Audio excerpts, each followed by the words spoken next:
На культурно-деловой платформе ГУМА царит новогодняя атмосфера. Уже по сложившейся традиции в преддверии праздника здесь проходит ярмарка. Ее участники представили широкий выбор различной продукции. Вязаные изделия, мыло ручной работы, новогодние украшения из стекла, керамики, смолы, различные украшения, продовольственные товары и многое другое.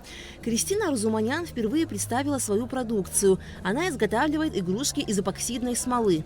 Сутки-две где-то, то есть заливаешь эпоксидную смолу, она застывает, вытаскиваешь, обтачиваешь края и дорабатывается. Также делаю часы, здесь абсолютно ручная работа вся, зеркальный циферблат, часовой механизм, все это делается вручную, все сделано с душой.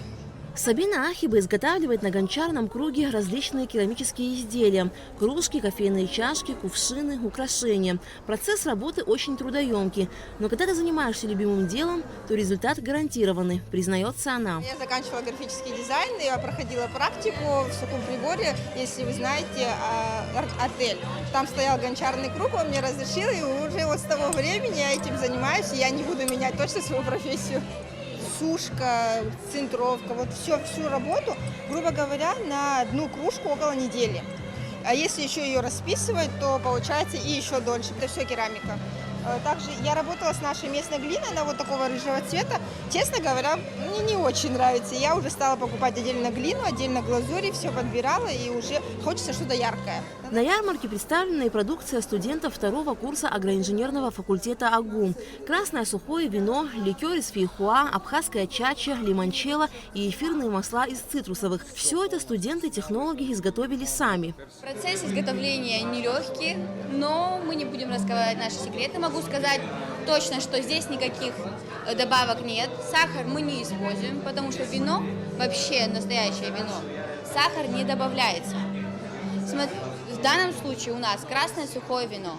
Мы его назвали «Велюто Росо» – красный бархат в переводе с итальянского. Все изготавливалось в нашей лаборатории. Этикетку тоже мы сами разработали. Вино оцениваем по 3 критериям. Первый – это цвет. У нас бархатный здесь. Второй – аромат, округлый, фруктовый. И третий – вкус.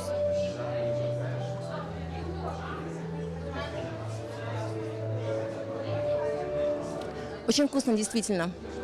Спасибо. Шелковистый, насыщенный вкус с терпкими нотками. Такой напиток понравится ценителям более крепких вин. Продукция студентов агроинженерного факультета понравилась не только нашей съемочной группе, но и многим посетителям. Лимончелло и вино понравилось. Лимончелло очень вкусный. Но я сама такой делаю, домашний. Вот он очень похож. Новогодняя ярмарка на культурно-деловой платформе ГУМА будет проходить до 25 декабря. Все желающие могут приобрести эксклюзивную продукцию местных мастеров. Алька Трапш, Алексей Баструков, Абхазское телевидение.